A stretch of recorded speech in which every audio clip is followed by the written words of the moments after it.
Good afternoon, everybody. How is... Hang on a second. There we go. How's everyone doing? Good, good, good. Yes. Right, just got to try and sort my bench out a minute. It's just been a bit of a busy day again today. Good. How's everyone doing? Can you hear me? Obviously, more importantly, can you hear... Oh, Louise, what's happened to you? Can you hear me? Got a bit of the bench in there. So, yeah. I'm all wonky donkey. That's better. Happy there? Yes, I think so. Happy with you there? Let's tighten you up. There. Good. Good. Oh, I've gone on to top chat. Oh. Excellent. Good, good, good. Hope you're all Excellent. doing okay. Can you hear everyone? You can hear you both. Excellent. Thank you, Mr. Vaughan Green. Good, good, good. Andrew got a haircut. Yes, he did. I got a haircut, and I'm going to put my phone back in because this is going to amuse you. Usually, when I go for a haircut, I have a particular style in mind. David Beckham. And usually, it's David Beckham, yeah? I think years ago, I went round the corner to the hairdressers and I took a picture of David Beckham with one of his haircuts, yeah, not the weird ones. And I said, I want to have a haircut that looks like this, and I had David Beckham. Well, I thought I'll, become a bit more modern. David Beckham's a bit old school now. So I took a picture round like this. What are you laughing at? I was just going to say, you used to take your picture of David Beckham round and you'd come back with the same haircut every time and you never looked like David Beckham. Well, obviously, there's a bit of a difference between me and David Beckham. No, the haircut didn't look like David Beckham's hair. It was lovely, but it just didn't look like David Beckham's hair. So I went to my local hairdressers, who I go to every 6 weeks, 7 weeks. And she says, Andrew, what do you want? And I say, I have a number 3 on the side and a bit chippy choppy on top. And that's all I say. This time I took a picture. Now, can you guess the person, I want you to put in the chat, can you guess the person who I took round on my phone to say, can you make me look like, not make me look, but obviously I need plastic surgery an awful lot. I think it's to make, but can you imagine what person who has the same haircut now as me? Put in the chat who you think it is. A different Beckham. It's not David Beckham. It's a little bit more up to date. Let's give it till 5 o'clock. 5 o'clock, is it? The first person to get it right can win some white nylon brushes. Who's Bonnie? Different Beckham. No, not a different Beckham. I have no idea. Anyway, yes. So I've got it on my phone here. I'm ready. To be honest, I've no idea who these people are, and I'm gonna have Travis a look. Kelce, no. You know Travis Kelce, do you? Then? No, but I know that's not what person you're looking to emanate. Laura from Laura. It's funny how quick you can go off people, isn't it? It really is. Good. Really is. All right, I'm going to leave. Keep thinking. Yeah, keep putting it in the chat. Not Victoria. I might give you a clue later. Yeah, so I've got it on my phone, ready to go, and I will. Gary Barlow, no. He's a bit more of a comb over Gary Barlow. I couldn't do a comb over. I tried to do a comb over. Anyway, that's all beside the point. Okay, how's it been this week, Louise? Anything we need to say, Louise, before we go any further? I don't think so. Okay, good. Not much has happened, is it? Really, you've just been working, and I've had the. Susan, no. But very good. I like it. Very good. Bart Simpson, no. No. No. I'll give you a clue. It's not a cartoon character or a Muppet or a puppet. It's a real actor. It's a film star. Yeah. It's a film star. Don't give too much away, because somebody's going to come on and go, oh, Andrew, you look just like... Bloody, yeah. You just look like him. And it's a bloke, okay? It's not a girl, it's a bloke. But yeah, film star, it is going to be okay. Yes. So that's beside the point. We'll let the chat go through, and Louise is going to monitor that. If someone guesses it correctly, we'll give you a prize. I think my prizes are pretty safe. Do you think? I think so. Is it a Beckham? It's not a Beckham. No. It's not a Beckham. It's not a Doctor Who. No. Yes, so yeah, it's been a funny week. I've not been very well. I've had your lurgy, so I've been really poorly all week. You have. But I'm coming out to the end of it now. Yes, which is good. So to speak. Daniel Craig, yeah, that's a good one. I like Daniel Craig one. No, but it's not right. It's similar, It's similar, actually. You could call that similar. Could you? Yeah. No, I think this person is For what Daniel, far removed from Daniel For Craig. what Daniel Craig's been in, it's similar. Don't give it away. Oh, sorry. Okay. Simon Cowell. I think we're just going to Gary Rhodes. No, but actually that's quite close. Gary Rhodes. Gary Rhodes. Gary Rhodes is been a bit like Gary Rhodes. Rhodes is a chef. Yes. This guy's not a chef. Well, he looks a bit like. Okay. We could do. Dan says the question was which, not Ryan Gosling, no, which English actor or American? I'm not going to say. You'll have to.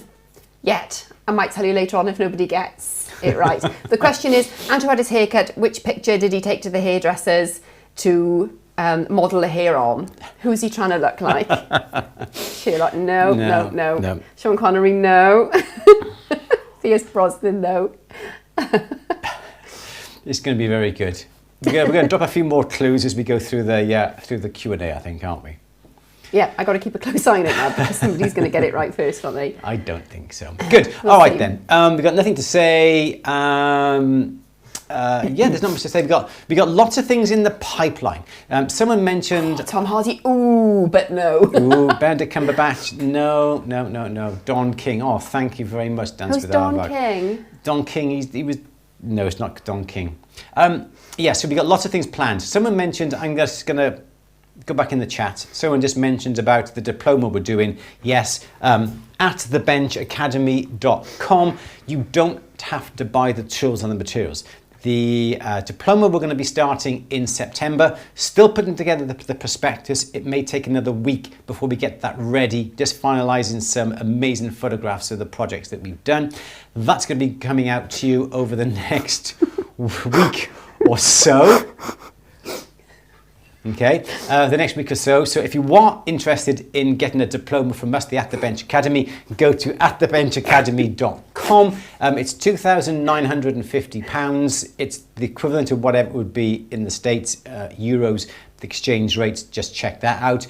If you want to buy the materials, it's £899 for the materials. If you want to buy the tools, it's £899. We obviously are tool suppliers, so we can get the tools at obviously the cost price, and we're passing that on to you, so we don't make anything on the tools. Likewise with the materials as well. We get the materials in, we just pass the cost directly on to you, we don't make anything on that. Obviously we do have to charge you for packing and postage, but we keep them at the bare minimum. So it's £2,950 for the diploma. You will be supported throughout the whole 9 months. It starts in September, finishes in July, 3 terms, sending the items into us for assessment, and it's fully supported. You have access to Louise and myself. You can email us whatever you want to. We'll be directly replying to you. You send your work into us. We will check the work. We will assess and grade your work as well. Louise is laughing because I can't quite see what's actually happening down there. We haven't had any questions yet. I'm looking for a question in this. So there we go. So that's what it's all about. Susan's won the day with Beaker from the Muppets, even though it's wrong. I love it.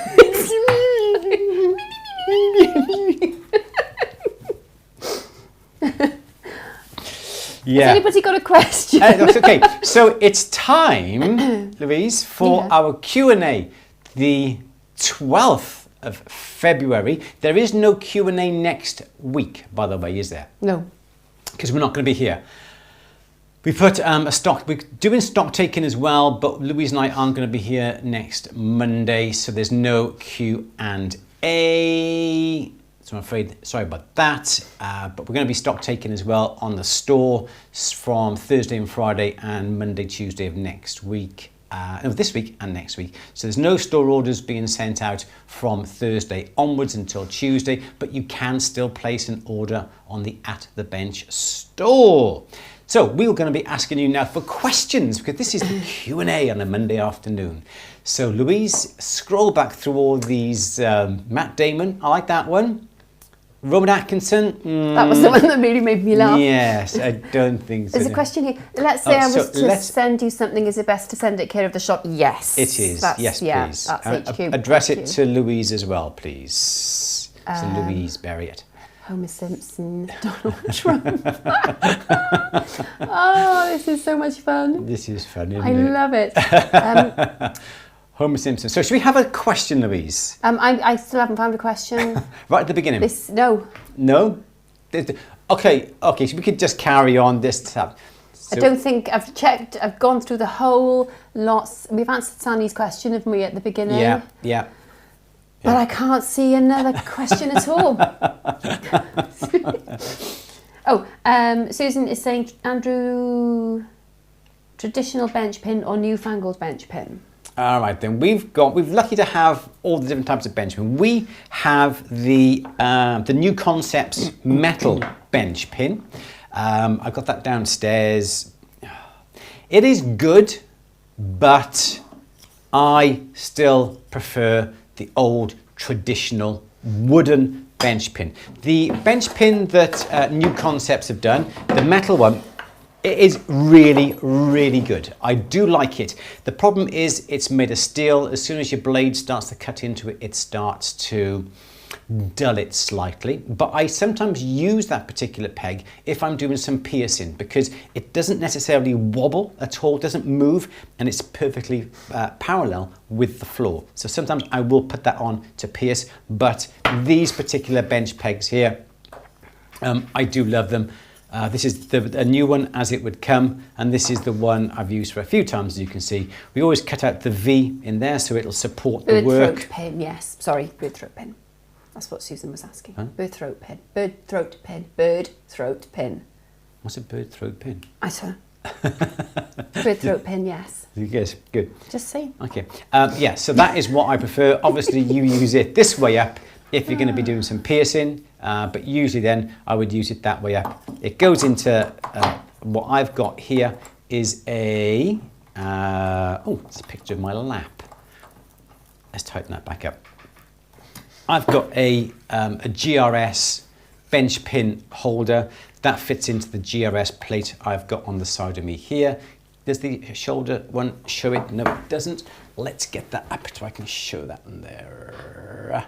Where is it? Where is it? There it is. Good. So that's the GRS Benchmate dovetail plate. That will slot onto it just like that, and it is nice. And the advantage with this is we can turn this over, swap it over at a moment's notice, and we've got a nice horizontal. So I stick with the traditional wood. It's kinder to the blades, it's kinder to the files.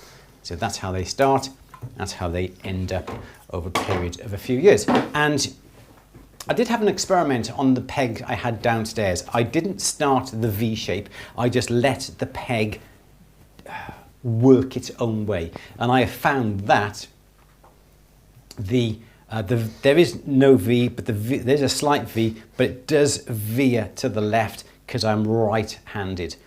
But a V in the middle is exactly what you need.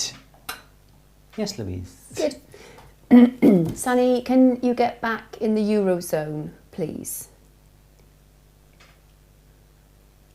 Don't know. I don't know. I don't know what that, I don't know what that means. Can I get back in the Eurozone? Eurozone. Don't know. Give us some more detail, lovely, and then we can have a look. Yes. Let's have a look. Oh, how to bend go fill tube into bracelet. Okay. There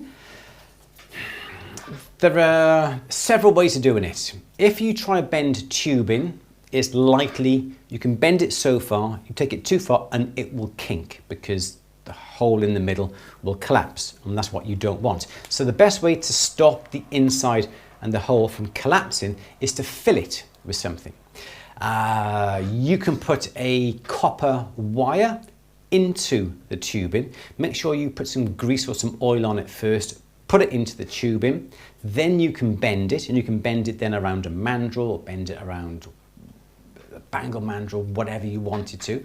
And because the wire is going through the middle, it will not crease, it will not kink. You may have a bit of a job trying to pull out the copper wire. Make sure it's fully annealed before you actually put it in the tube.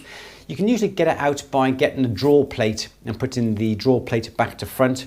So the tapered ends are outside. You put your, is it that way?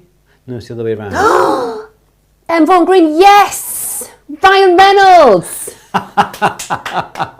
Separated at birth. Well done. Excellent. Sorry. Just to prove it, I can relax there's the now. picture. Yes. What do you reckon?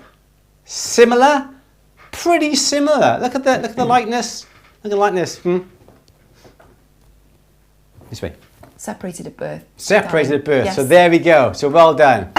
M. Vaughan Green, contact Louise. Email me, please, louise@andrewandlouise.co.uk. Well done. See, it was patently obvious. Well done. Well done. You can see the likeness now, can't you? All right, back to the tubing.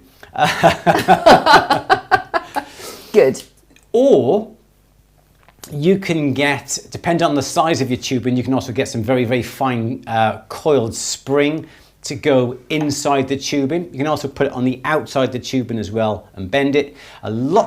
Years ago, that's just, thank you, Amco. There are other ways you could plug one end, put water into it, plug the other end, put it in the freezer so the water freezes, then you can bend it because the ice stops the tube from collapsing. You can fill it with things like talc, compressed talc inside, you can bend it. But the most obvious thing I think is to put perhaps a copper liner on the inside. You in theory... You guys are killing me today. Susan, you are naughty. Sorry, carry on. Sorry, I'll control myself. But yeah, put copper on the inside. Yes, Louise, let's have another question. Okay, Anthony's saying, just wanted to say, I've set up my Smith's little torch, got the pre-set up from Tufnell at your recommendation. Right, yeah. I love it. Yay, great. Good. Thank you. Tim the jeweller, do you take students from the USA? Yes, we do. Yes, with the diploma we will do, yes. Yes, and on at the bench as well. Yeah.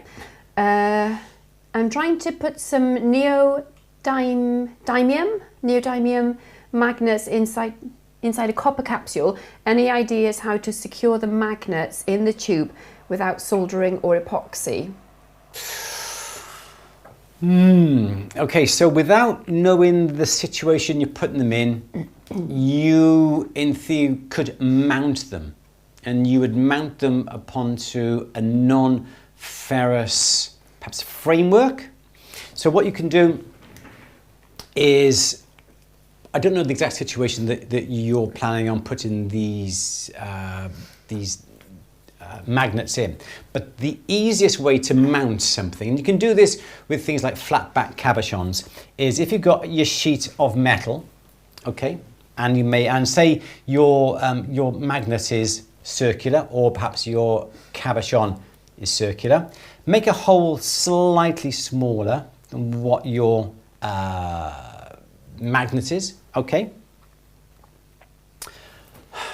Yes, and then basically what you want to do is work out where the outside then of your magnet is going to come, and what you want to do is cut that down there, okay? So you want to cut that, cut that, cut that, cut that. Now this works well if you are doing things like cabochons, okay? And you may have to adapt this slightly if you have deep magnets. Okay, so you've cut that out, you've cut those. So now what you want to do from the side, you just simply bend those tabs upwards so the tabs come up like that, okay? Like that there. Then you in theory could set your cabochon in here, and then you push the tabs back over onto the piece. Simple like that. And that's perhaps how I would set these magnets. I would make that a little bit smaller, like that, and make these tabs a lot longer, like that. Yeah. So you cut out the circle, cut out, cut out, cut out, cut out, bend the tabs upwards like that, and then bend the tabs over onto your cabochon or your magnets. I don't know how you're going to mount this, That'll be up to you to try and work out. But that's how I would fasten the magnets in place. And then, I know you said you didn't want to epoxy them. Perhaps you could come along and perhaps put a little bit of epoxy underneath the magnets or underneath the little claws holding it in place. But that is how I think you could get away with setting them without soldering, because you couldn't solder them, and without using epoxy resin. Yes, Lou. Okay. Hang on, wrong camera. There you go, you're on.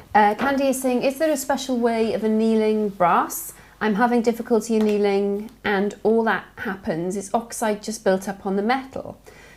Pickling doesn't remove the oxides. What am I doing wrong? I don't have much experience with brass, to be honest. It's not a material that we would use that often. Brass is nothing like copper.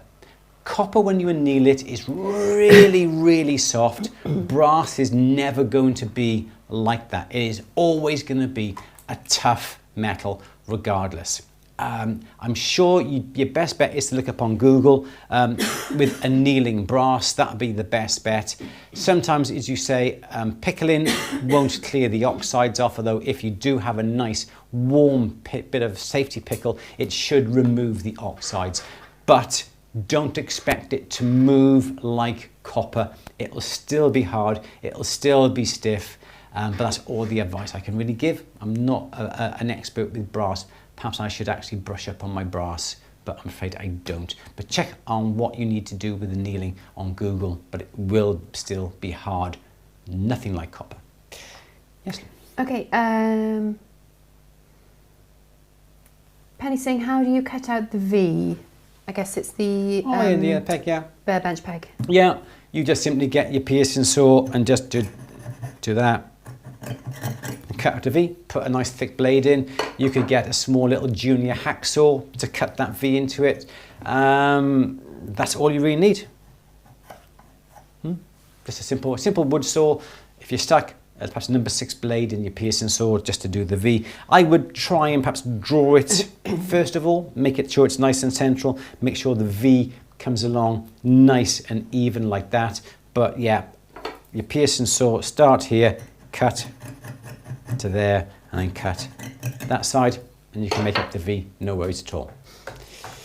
Yes, Lou. Can gold-filled tube be soldered? You can be. You've got to be so careful when it comes to things like gold filled, because it's not a thick piece of gold. So yes, you can, but you've got to make sure that your joints are going to be lovely and perfect. They must not. Say you had gold filled like jump rings, and you put the jump rings together and the ends come together like this. No good, because by the time you filed that off and that off, you have filed through that layer of gold. So you must always make sure that your joints come together beautiful and perfect, so you have the most minimal amount of cleaning up. Don't have too much solder, because again, you've got to file that off, but have the most minimal amount of solder just to go through the join. So yes, you can solder it, but you've got to make sure that your soldering technique is top notch, so you have the most minimal amount of cleaning up to do. Louise. I just caught up with the chat, and it was actually Lou came in with Ryan Reynolds Really? just a second before. Well, perhaps we'll give them both. So I was just going to say, Lou, I'm so sorry. If you email me as well, we'll send you both out something nice. Absolutely. Just go and get a drink. Ryan Reynolds, well done. Well done, so everybody. See, you obviously look just like him. Apologies. Okay. I look like him when he's 20 years older. Okay. How old is Ryan Reynolds anyway? He's got to be in his 30s, isn't he? 40s, I think. Think so? Yeah, not that I've researched it or anything. Okay, oh, good luck, Sandra, with that. Oh, Sally, that's sweet. Okay. And you have a green lantern behind you. Oh, yes. Susan is saying, what do you think about magnetic clasps, Andrew? Mag clasps. Yes, well, we use them. We find that customers come in. We don't supply anything with the clasps on. what we do, we find that we convert chains to have magnetic clasps. In this country, I can only get silver or plated magnetic clasps. We can't get anything in a gold sort of fitting. But we have taken off the jump rings and put the magnetic clasp on, and they are just simple little domes like that. The magnetic clasp is in here, there's a jump ring here, and likewise on this side then is that end then, and here's your jump ring here going round. And then the chain attaches there, and those two then just get attracted with each other because they're magnetic. Like that? What are you laughing at? They get attracted because they're magnetic. Because of magnets. Because of magnets. It's the pearly pearl of wisdom and right there, isn't it? Obviously they are opposites, so this would be north-south, that sort of thing, so they attract, don't have the same. But yeah, we can buy them and we just simply do them, but we don't supply anything with them. We get asked for them, don't we? Yeah, and it's usually quite fairly regularly. Little old ladies, isn't it? Well, I think they're just handy if you have, how do you say? Arthritis, rheumatism. Yeah, or just any sort of difficulty with your hands, basically. They just make life a lot easier, don't they? Because clasps are small, do you trust them, Andrew? Oh, that's not up to me. Do I trust them? They are there. They're quite strong, the ones that we have, for a don't purpose. they? My worry is the ones that we have are that strong, because I think the last one we did, I think it was on beads, wasn't it? And I was actually worried that it would break the beads, stretch and break before the clasp failed. I'd be more worried about it damaging because of the pulling, the force required to pull the magnets apart. That was... Yes. Or use a backup clasp. This is the thing, if you use a backup clasp, well, then not much point having a magnetic clasp, is there really? But I think you have to advise the customer to say that, okay, they're only going to hold the chain. If the chain is caught in any way, it's going to come apart. So they're not as safe as a clasp where it goes completely through the chain, like a bolt ring or a trigger or a lobster, anything like that. It is there because you can't do up those clasps, so you do have to still take care with them, don't you? Yeah. But anyway, do I trust them?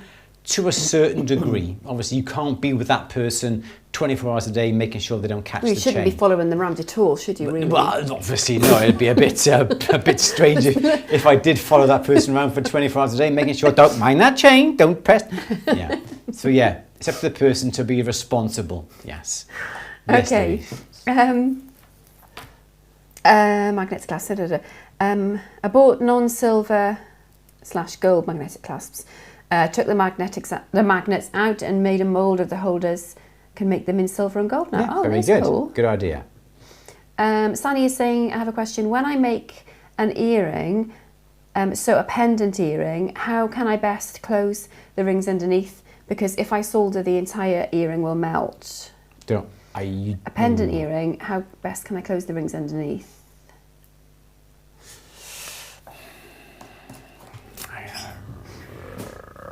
Ryan Reynolds, born in 1976. Oh, so he's older than you, Andrew. No, he's younger than me. I was born in 65. Just making a joke. Ah. Well, he's 11 years younger than me. He's 47. He's good 47, for, yeah. He's good for 47. I must admit, that picture must have been a few years older. Okay. So I guess you mean you've got a post. Yep. So you've got the ball here, and then you've got a little jumping underneath. Yeah. I assume you mean how to solder that little jump ring down there. I presume. I wouldn't solder that, because by the time you've heated up this, there's a chance that the ball stud here. That's my reflection on my ball stud. The ball here is hollow, it's going to expand, it may blow up. So I would not solder that little jump ring underneath, because of the problems that you're going to have. If you've got a puck a lampered puck or an Orion welder, you can always spark that and close it, which is what we would do. But if you've got a traditional type of torch, something like that is not going to work with it being hollow. The only way to do that is to make sure these balls are solid, or if you've got the end and it is in a little bit of and so you've got a little front like that, and there's the jump ring down there. This is not hollow, this is like a flat plate. Well then, yes, you could solder down here.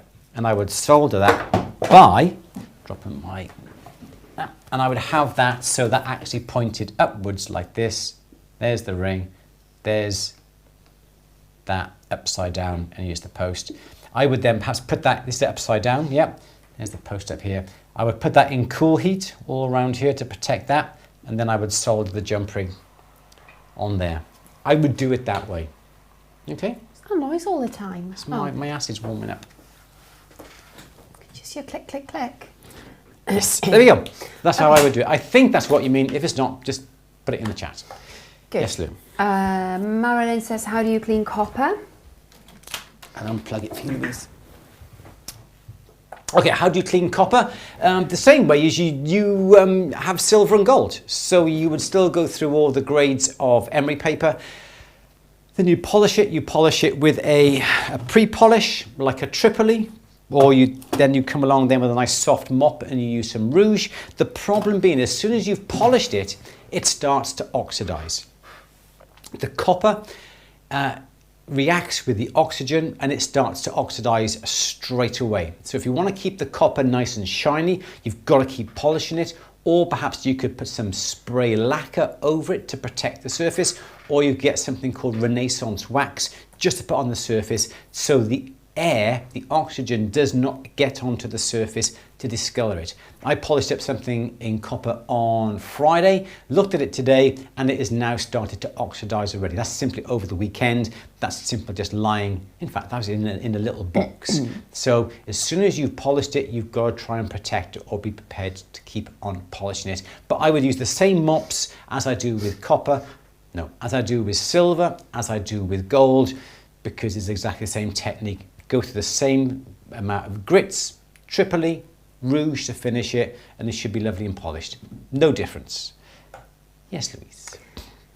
Dancers with Our Box is saying heating neodymium magnets makes them non-magnetic immediately. Okay. I didn't know that. I know that happens if you have normal magnets and you heat a magnet up. It will kill it, yes. You can't put any solder, any heat anywhere near a magnet. Well, that's good to know, isn't it, if you're looking with magnets. Thank you. Yeah. There we go. Good. Sani, is it called a drop earring or a pendant earring?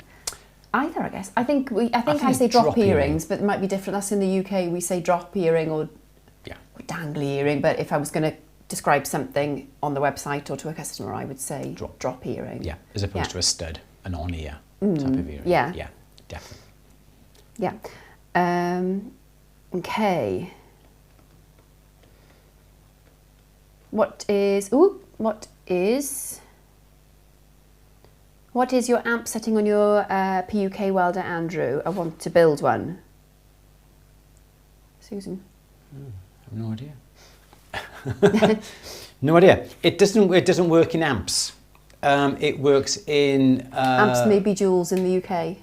Yeah, I don't even think it does that. I'd have to have a look on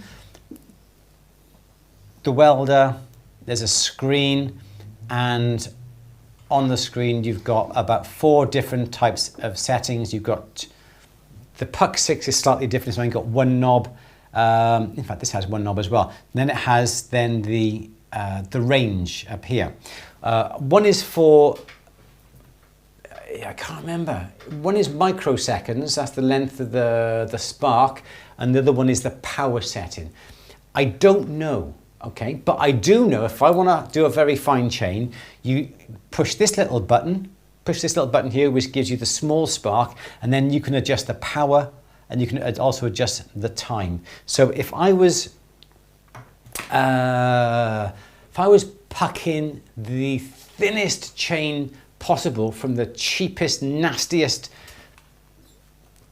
Anyway, yeah, a very, very fine, very, very fine chain. I would click this button, which is the smallest spark. Then I would reduce this down to 8%,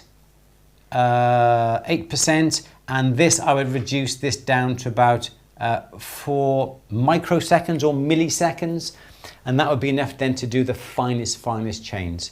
But I couldn't tell you exactly what the power settings are. I know the positions of where these need to be on the actual puck itself.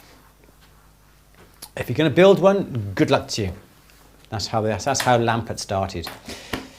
But yeah, it depends on the spark you can get. The sparks are all different. If you want to try and get into the 90-degree corners like this, into here, the spark is different. The spark shape is not just simple flash like that. It's all to do with the time of the spark. It's all to do with the correct shape of the spark, the power, the settings, the timing, the whole thing. So there's lots of things to think about when it comes to doing some pulse welding. Yes, Lou? Good. Lola is saying, I can't get my copper to solder. Okay, again, without knowing exactly what you're doing, it's going to be very hard to work out. But as a rule of thumb, you've got to have your piece of copper. If you're trying to solder copper together to make a copper ring, where the surfaces come together, they have to be clean, okay? So you have to make sure that those areas are filed or buffed, so you remove any oxides. The problem with copper, as soon as you've cut it, you've really got to protect those cut surfaces. Make sure those surfaces come together. Make sure they're as close as possible so there's no light. If you've got something like this where daylight is showing through, no good. They've got to be nice and close. Clean, fresh surfaces. You need to get some flux. Now, flux is going to be great because flux acts as a barrier and stops the flame from oxidizing where you're going to be soldering. So you need to put, okay, say I've got 2 halves of my rings coming together like that. Okay, so this joint here now has to come together beautifully. I get my flux, whether I use something like a borax cone or ore flux, something like that. I would coat the area around here and I would make sure that all this area is covered in flux. Okay. If the flux doesn't flow, solder will not flow, okay? So providing you've covered the surface and the surface is clean, the gap here, nice and clean, the inside's nice and clean, you've got flux all over the area, you add the torch and you start to heat up. Flux protects it, stops it from oxidizing. If you have your bit of solder on the top of here like that, don't put the flame on the solder will melt and be ruined before the main body actually comes along and is the right temperature. I would rather then put the flame down here. So here's your flame here, going this direction, heat up down here, heat up, the heat transfers up and up and up and up and up and up and up and up and up and up and up. When then the metal is the right temperature for that solder to flow, because the solder is in contact with the metal or with the flux, that solder then will flow and flow through the joint. Solder likes to follow the heat, so the solder will flow through and it will cover this area because down here is going to be the hottest point. So that is your recipe for soldering copper and also for soldering things like silver and also for gold. So if you can't get your copper to solder, make sure the joint's close fitting, make sure you put flux on it to protect it, and make sure you heat the article, not the solder, and it should work. Yes, Lynn. Okay, Susan's saying, did you notice any predominant gem at the Italian show? In the Gemstone Hall, it was still really diamond, wasn't it? But not as much lab-grown diamond, I don't think. Not anymore, no. In the jewellery hall, I thought there was a lot of coral. There was. And I don't know whether it's only my second international show, so I don't know if that's a thing in international shows. It was pretty new, I think. Do you think? Yeah. Yeah, that's one thing that really struck out to me was I saw a lot of coral and like absolutely beautiful coral carvings. And it's such a shame that we weren't allowed to take photos. You got told off at one point, didn't you, for taking photos in the gem hall. But there seem to be more natural diamonds and less lab-grown diamonds than they have been. Yes. Certainly at the Excel year before last, Yes. which you'd expect, wouldn't you, really? Yes. But yeah, I think coral. Yeah, but we did also notice there were lots of emerald dealers and ruby dealers. Yes. And sapphires. They had lots of them They're on the big show. three, really, aren't they? Along with diamond. Yeah, exactly. But they were from companies that we've never heard of. They were all from, perhaps they were a lot from India, wasn't there? There was a whole section from India. But there were lots of gemstones. I say we did have a look around, but we could not take the photographs. I did sneak a few photographs, did sneak some film in that I've yet to edit, but I was told off. Bang, you shouldn't be filming.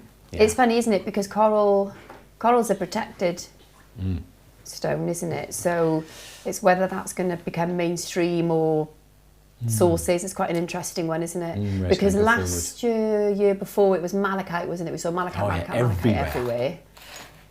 Yeah. But there was malachite and onyx. Was there? Was it onyx? There was what two stones were there? They went together. Last year or the year before? Yeah, last year, wasn't I think it? it was mainly malachite, but malachite and onyx, they're quite Van Cleefy stones, aren't they? They're in the Alhambra range, aren't they? Which we're seeing copies of absolutely everywhere at the moment, aren't we? Yes. Interesting. But yeah, other than that, there was lots of yellow gold, wasn't there? And yellow gold plating. Yes. I think I noticed that more than white metals. There wasn't as much white as there has been. Yes. So whether that's the kind of trend for this year. Maybe. Maybe. It's good. Yeah. Excellent. Good. Janet says, I love the project posted on Facebook for your academy. The moon sun over the mountain, been making something similar for a client. Circle pendant with the famous mountain in here in relief with the CZ star in the sky. Nice. Lush. Send me a picture when it's finished. I'd love to see that. Thank you, Lou and Sani.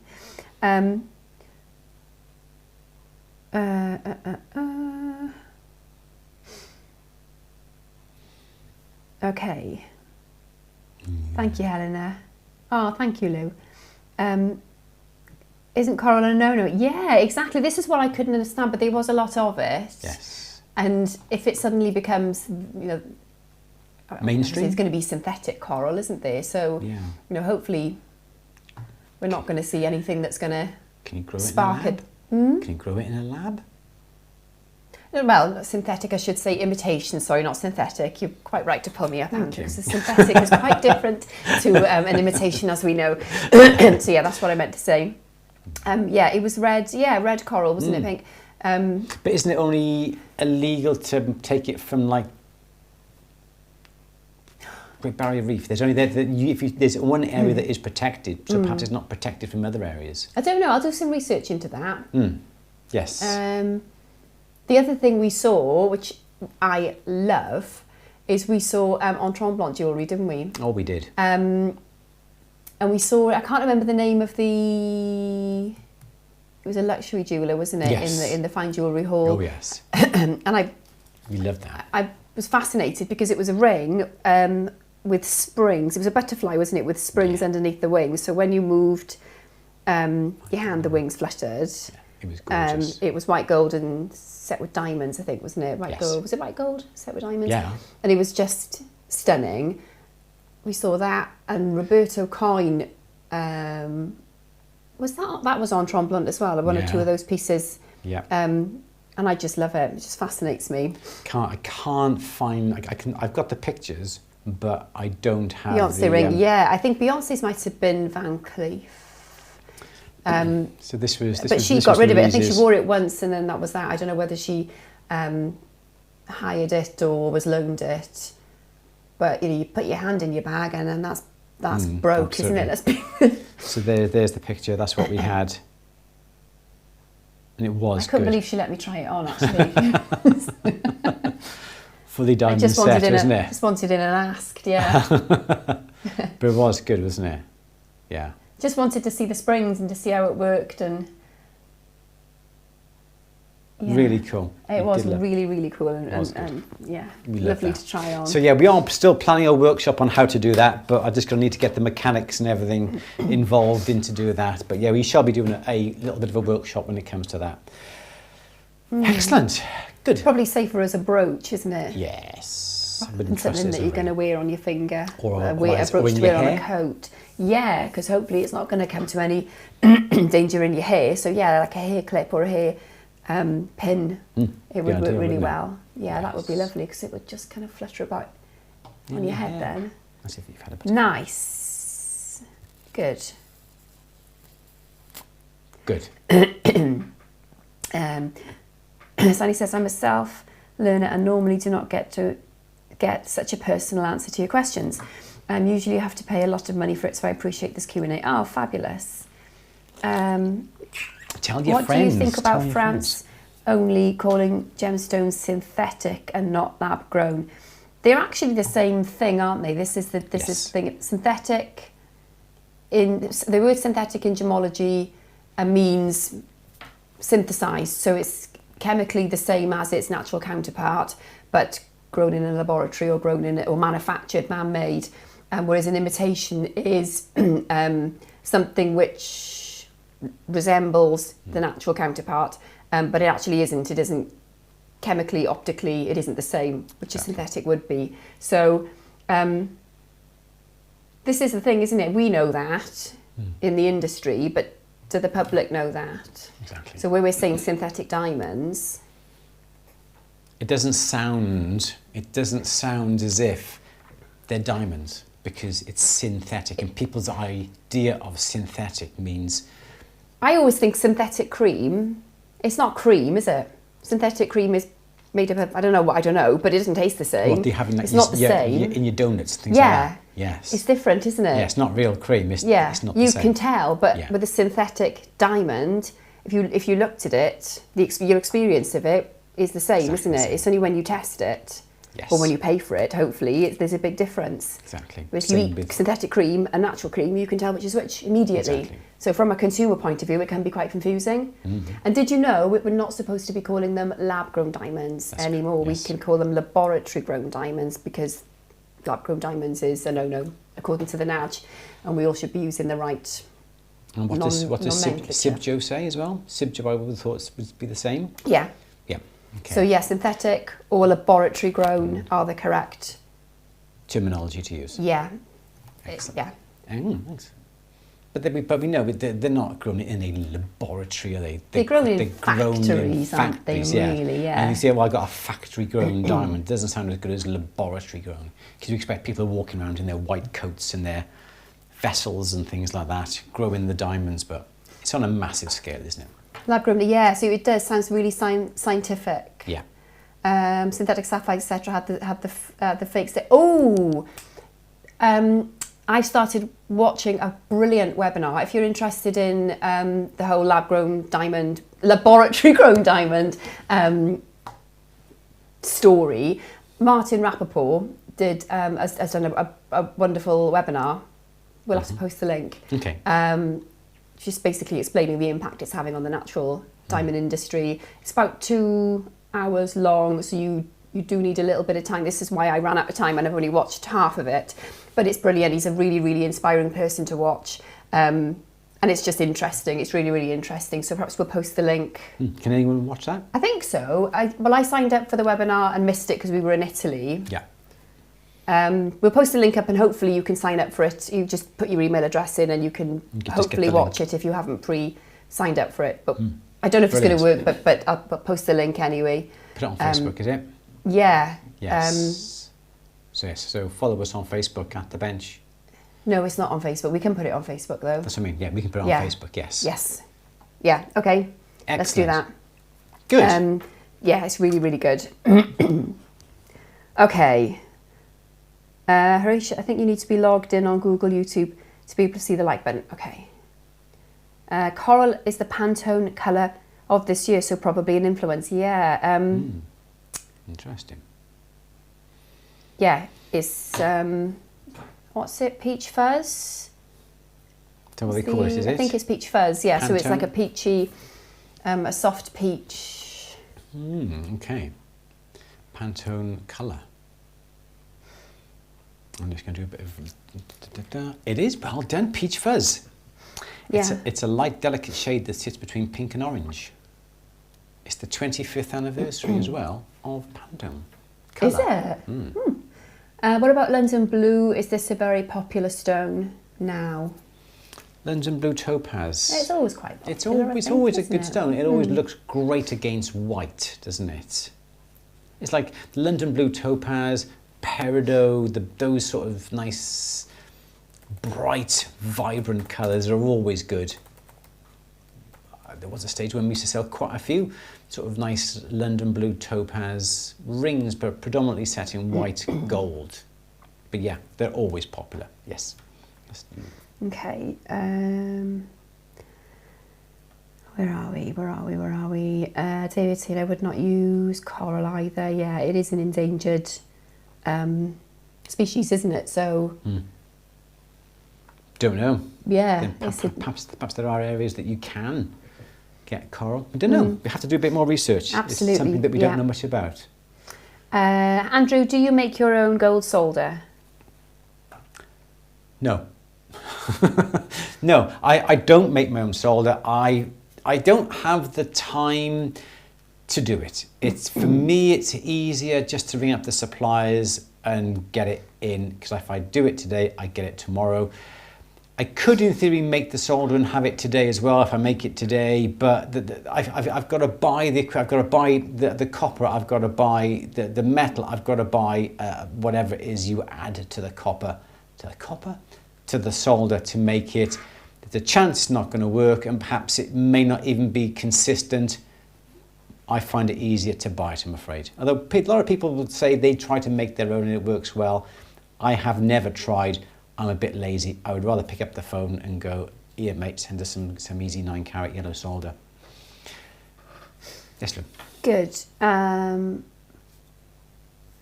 Is the diamond point stipple point from GRS similar to the one you and/or jewellery uses? Yes, they are diamonds that are obviously industrial diamonds. Diamond is that shape, but that is encased in a point. And this reciprocates back and forth, and that point then will go in and out of the metal, and it will produce the little stipulated, if you want to call it stipulated, effect. And because that point there is obviously faceted, it leaves these little facets in the holes, so when whatever shape a diamond is, I don't know what shape a diamond is, so what you'll get is all little dents that look like that, because that's the bottom of the diamond here, and you put that all over, and the light catches it, and it really is nice. It does have a limited life. I've had mine for about 10-12 years, and the point is just getting that little bit dull, and it's not producing the best point. But yes, that is exactly what myself and Lee uses. Yes. Okay. Good. Janice says we can't even remove popcorn coral from our beaches that washes up on the beaches. You get fined, so don't hide in luggage through airport security. Wow. Yes. Talking of luggage security, we tried to get some peridot through, didn't we? You did. You did. Susan says, yes, synthetic sapphires, etc. had the fake stigma. Yeah. I think they're a bit easier to spot, aren't they? Yes. Because obviously you're not going to...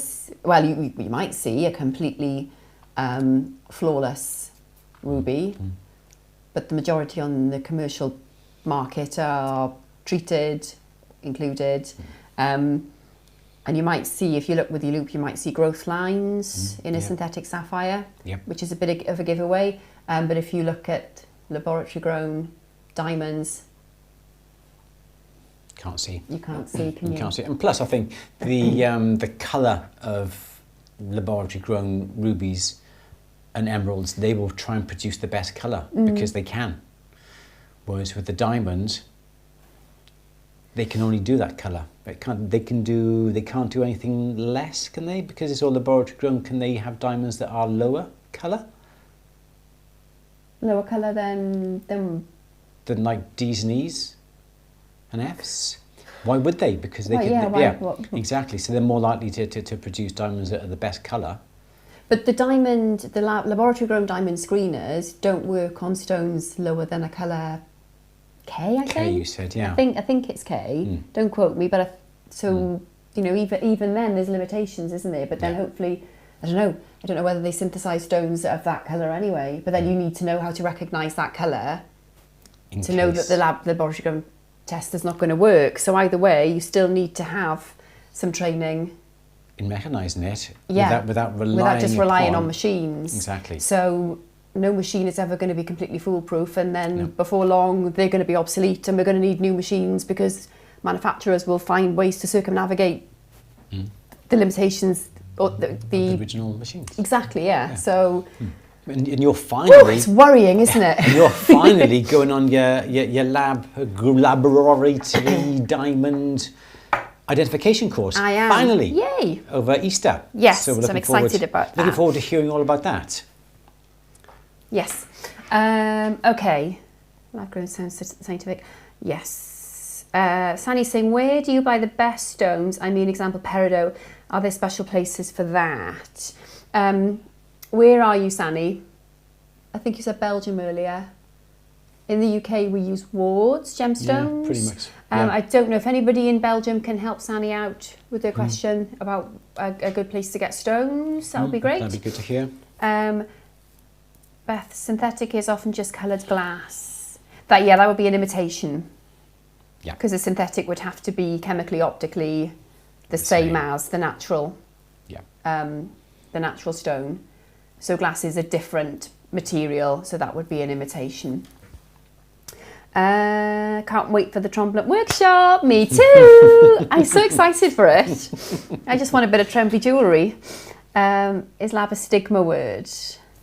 I don't think so. I think we just there's a paper on it, isn't there? The natural to paper on, which I'll link into. Yes, into the explaining it all, and obviously I don't know. This is in the UK, so whether it's different in the US and the rest of the world, I don't know. But that's just what we're supposed to be saying in the industry. Yeah. Yeah, it's the correct. Yeah, so follow us description. Follow us on Facebook, and we'll put the links on there. Yeah. Yes. More love for Ward's Gemstones. Cool. Elizabeth saying... Belgium, Antwerp. Here we have a diamond museum. Cool. Elizabeth saying, are the diamond points... I'm just jumping ahead because we're running out of time. Are the diamond points susceptible to break? Yes, but only after a certain amount of time. So I've had mine for about 10 years. It's starting to wear slightly, but the little point on the curate like that, providing you're just hitting it, and they're industrial, so they're going to be obviously very, very strong, they should be fine. Sorry, Lou, just jumping ahead. That's okay. Kim is saying, can I use the same pickle pot with sterling silver, copper and gold pieces? Been practicing with copper and sterling and plan to add small gold accents to the silver to make small gold rings. In theory, yes. What you'll find is that if you've used a lot of copper and put it into the pickle, the copper is going to come out of the copper and it's going to be absorbed into the solution. So what you'll find is that your pickle, you can just about see a little bit of pink, a little bit of blue coming on that, which means there is going to be a little bit of copper within that pickle. What I perhaps would be inclined to do is perhaps have two containers. This is a baby bottle warmer. I'd have two containers. I'd have one purely for silver and gold. You can mix the two, have silver and gold in the same pickle. But if you're doing copper, I would have one of these containers for copper. I'd have another container for silver, gold. Swap them over as and when the time needs to. Otherwise, if you put your silver into there, what you're going to find is that silver is going to come out slightly pink because the copper that's in the solution will attach itself to the silver. Okay. Val is saying, on Birmingham Asset Office site, I noticed you now have to display a certificate even if you only sell online.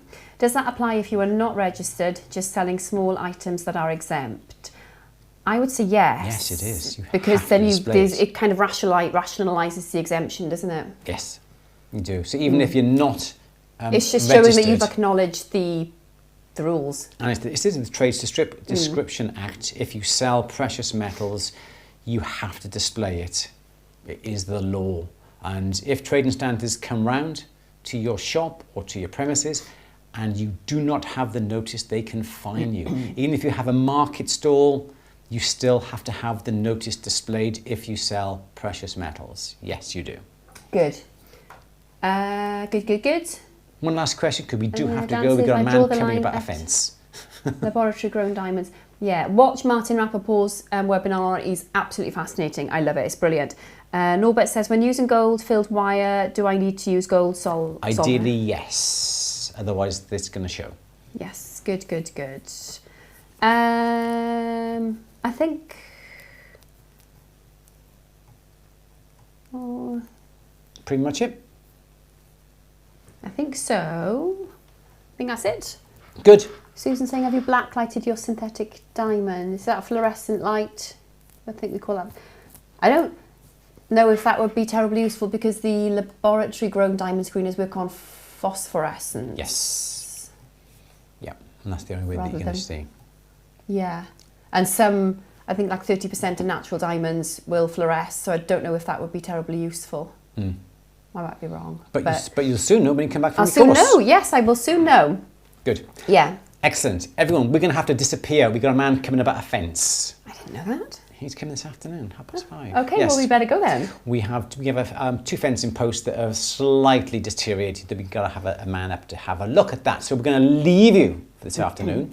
No Q&A next Monday, so I'm afraid we're not going to be here. If you do place an order on the store, get it in before Wednesday, as we're going to be stock taking. There's no orders going to be sent out until then, the beginning of the following week. Don't forget, at the Bench Academy, sign up. The prospectus is coming out in a week to 10 days time. We're just trying to get everything sorted with that. The price, $2,950. Sterling, materials, $899. Tools, $899. Don't have to have the tools, don't have to have the materials. You can have a 12-month plan. 12-month payment plan to pay for the diploma over 12 months. But if you want the tools and or materials, they have to be paid up in advance so we can send them out to you. You okay then, Lou? Yes, Michael says, thank you, Ryan and Louise. That's what Rita was calling you Friday when you came back from the barbers, isn't it? All the time she was saying that. Cup of tea, Ryan, love. Cup of tea, babe, Ryan. So don't forget, Vaughan Green and Lou, please email Louise at andrewberry.co.uk with your post address, and we get something in the post for you. Well done for guessing it was Ryan Reynolds. Good. Yay. Everyone, we're going to disappear. Louise, say goodbye. I had something I had to say, but I forgot what it was. It's just going to clean up my mind. So I'll just say goodbye. And we'll put the links up to Martin Rappaport up on our Facebook page. So if you want to follow At The Bench, just put in At The Bench, and you can follow us on Facebook. You sign up and see if it works first. Okay. Yeah, because we'll do that first before we actually post it. It's really good. Okay, good. Everyone, enjoy the rest of the week. Take care. We will see you week after next. Keep an eye out on social media for lots going on. We've got a lot happening over the next few months, so just keep an eye on socials. Don't forget, At The Bench Academy. Don't forget, we're not here next Monday. Don't forget, we're here a week, 2 weeks today. Is that a workshop? Monday. I don't have my phone, it's on charge. I don't think it is. It's coming up close to a workshop. I think it's the week after, we'll have to check. Everyone, enjoy the rest of your week, and next week we will see you in a fortnight's time. Say goodbye, Louise. Bye everyone, take care. Bye-bye.